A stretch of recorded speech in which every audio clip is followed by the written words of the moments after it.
நேற்று தென்கிழக்கு வங்கக்கடல் பகுதியில் நிலவி வந்த காற்றழுத்த தாழ்வு பகுதி வலுப்பெற்று இன்று ஆழ்ந்த காற்றழுத்த தாழ்வு பகுதியாக தென்மேற்கு வங்கக்கடல் மற்றும் அதனை ஒட்டியுள்ள தென்கிழக்கு வங்கக்கடல் பகுதியில் நிலவுகிறது.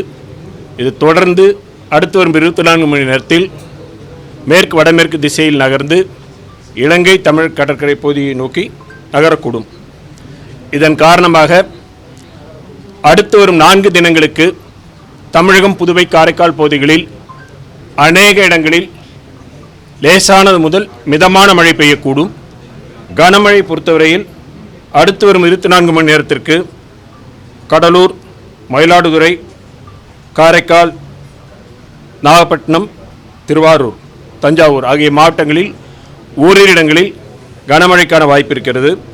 நாளை டெல்டா மாவட்டங்கள், கடலூர், காரைக்கால் ஆகிய மாவட்டங்களில் ஓரிரு இடங்களில் கன முதல் மிக கனமழையும், திருவள்ளூர், சென்னை, காஞ்சிபுரம், செங்கல்பட்டு, விழுப்புரம், கள்ளக்குறிச்சி, அரியலூர், சிவகங்கை, ராமநாதபுரம் ஆகிய மாவட்டங்களில் ஓரிரு இடங்களில் கனமழைக்கான வாய்ப்பு இருக்கிறது. 12ஆம் தேதி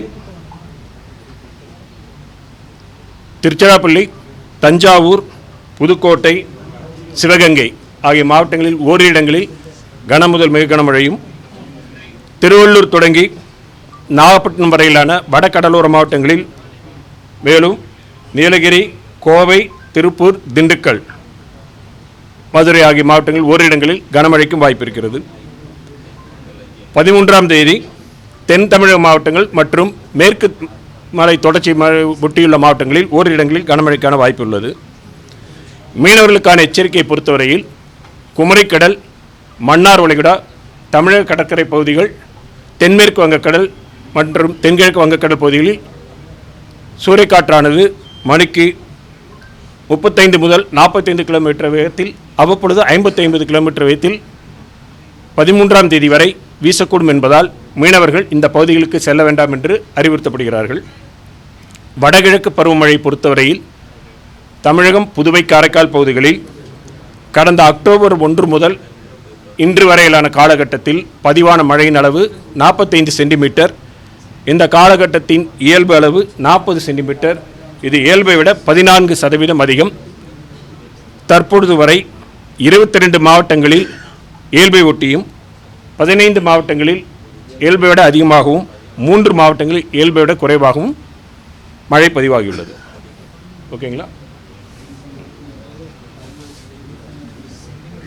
ஸோ காற்றழுத்த தாழ்வு பகுதி இருந்தது, இப்போ வெல்மார்க் லோ ப்ரெஷர் ஆகிடும். அவ்வளோதான். வெல்மார்க் லோ ப்ரெஷர் ஸ்லோவாக நகர்ந்துருக்கு. ஸ்லோவாக தான் நகரும். மெதுவாக இருக்கக்கூடிய சூழ்நிலை தான் இருக்குது. இப்பொழுது நிலையில் மெதுவாக தான் நிகழ்ந்து தற்பொழுது நிலையில் இல்லை. இல்லை ஆழ்ந்த காற்றழுத்த தாழ்வு பகுதி வெல்மார்க் லோ ப்ரெஷர் அப்புறம் தான் டிப்ரெஷன், அப்புறம் தான் டீப் டிப்ரெஷன். அது நிறைய புயலுக்கெல்லாம் 4-5 ஸ்டேஜ் மேலே இருக்குது. இன்னும் இது வெறும் லோ ப்ரெஷர் தானே. லோ ப்ரெஷருக்கு வெல்மார்க் லோ ப்ரெஷர் ஆகிருக்கு. அவ்வளோதான். மழை தான், வேறு பெரிய இதெல்லாம் ஒன்றும் கிடையாது. அதாவது மழை தான் இந்த லோ ப்ரெஷர்னால தமிழக பகுதியில் அநேக இடங்களில் மிதமான மழை. முதல்ல கனமழைக்கு தான் ஒவ்வொரு நாளும் இது கிழக்கிலிருந்து மேற்காக நகர்ந்து செல்லும் பொழுது படிப்படியாக சில பகுதிகளில் கனமழை இருக்கும், சில பகுதிகளில் இதுவாக இருக்கும். சென்னையை பொறுத்த வரைக்கும் பொதுவாக மிதமான மழையும், சில பகுதிகளில் அவ்வப்பொழுது கனமழையும் இருக்கும்.